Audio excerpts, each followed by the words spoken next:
بسم اللہ الرحمن الرحیم۔ السلام علیکم۔ آپ دیکھ رہے ہیں میرا یوٹیوب چینل۔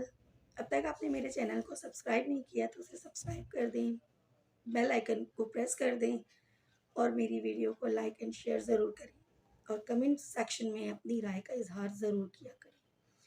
آج کے اس ویلاگ میں ہم بات کریں گے اپنے اہل و عیال پر خرچ کرنا کیا صدقہ ہوتا ہے۔ اپنے اہل و عیال کی ضروریات پر اپنی اپنی حیثیت کے مطابق کم و بیش خرچ تو سبھی کرتے ہیں، لیکن اس خرچ کرنے سے لوگوں کو وہ روحانی خوشی حاصل نہیں ہوتی جو اللہ کے نیک بندوں کو دوسرے ضرورت مندوں اور مساکین و فقراء پر صدقہ کرنے سے ہوتی ہے، کیونکہ اپنے اہل و عیال پر خرچ کرنے کو لوگ کار ثواب نہیں سمجھتے بلکہ اس کی مجبوری کا ایک تاوان یا نفس کا ایک تقاضا سمجھتے ہیں۔ رسول اکرم صلی اللہ علیہ وسلم نے اس بارے میں ارشاد فرمایا ہے کہ اور اللہ اور اس کے ثواب کی نیت سے خرچ کرو۔ اس صورت میں جو خرچ اس مد میں ہوگا وہ سب صدقے کی طرح آخرت کے بینک میں جمع ہوگا، بلکہ دوسرے لوگوں پر صدقہ کرنے سے زیادہ اس کا ثواب ہوگا۔ رسول اکرم صلی اللہ علیہ وسلم کی اس تعلیم سے ہمارے لیے خیر و سعادت کا ایک بہت بڑا دروازہ کھل جاتا ہے۔ اب ہم جو کچھ اپنے بیوی بچوں کے کھانے کپڑے پر حتیٰ ان کے جوتوں پر جائز حدود میں خرچ کرتے ہیں وہ ایک طرح کا صدقہ اور کار ثواب ہوگا، بس شرط یہ ہے کہ ہم اس ذہن سے اور اس نیت سے خرچ کریں۔ ایک روایت ہے حضرت ابو مسعود رضی اللہ عنہ سے کہ انہوں نے رسول اکرم صلی اللہ علیہ وسلم کو کہتے ہوئے سنا، جب کوئی صاحب ایمان بندہ اپنے اہل و عیال پر ثواب کی نیت سے خرچ کرے تو وہ اس کے حق میں صدقہ ہوگا اور وہ عند اللہ ثواب کا مستحق ہوگا۔ صحیح بخاری اور صحیح مسلم۔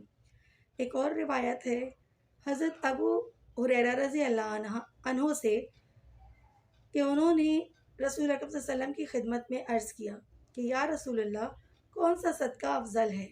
آپ صلی اللہ علیہ وآلہ وسلم نے فرمایا، صدقہ افضل ترین وہ ہے جو غریب آدمی اپنی محنت کی کمائی سے کرے اور پہلے ان پر خرچ کرے جن کے تم ذمہ دار ہو، یعنی جن کی کفالت اس کے ذمے ہو، اپنے بیوی بچوں کی یا اپنے ماں باپ کی یا اپنے بہن بھائیوں کی۔ سنن ابی داؤد۔ ایک اور روایت میں ہے حضرت ابو ہریرہ رضی اللہ عنہ سے کہ ایک شخص رسول خدا صلی اللہ علیہ وسلم کی خدمت میں آیا اور عرض کیا، میرے پاس ایک دینار ہے، بتائیے میں وہ کہاں خرچ کروں اور کس کو دوں؟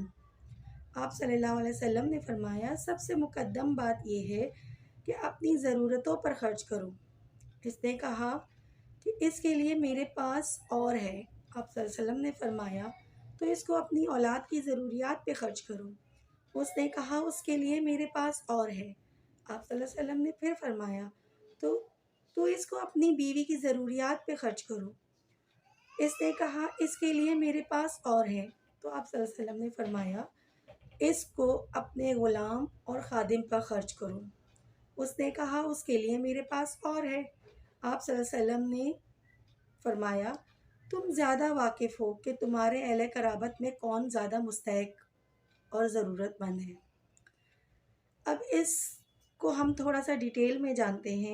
ان صاحب کے ظاہری حال سے رسول اکرم صلی اللہ علیہ وسلم نے یہ اندازہ کیا تھا کہ یہ خود ضرورت مند اور تنگ حال ہے اور ان کے پاس بس ایک دینار ہے اور یہ اس کو ثواب اور آخرت اور اللہ کی رضا کے لیے کہیں خرچ کرنا چاہتے ہیں۔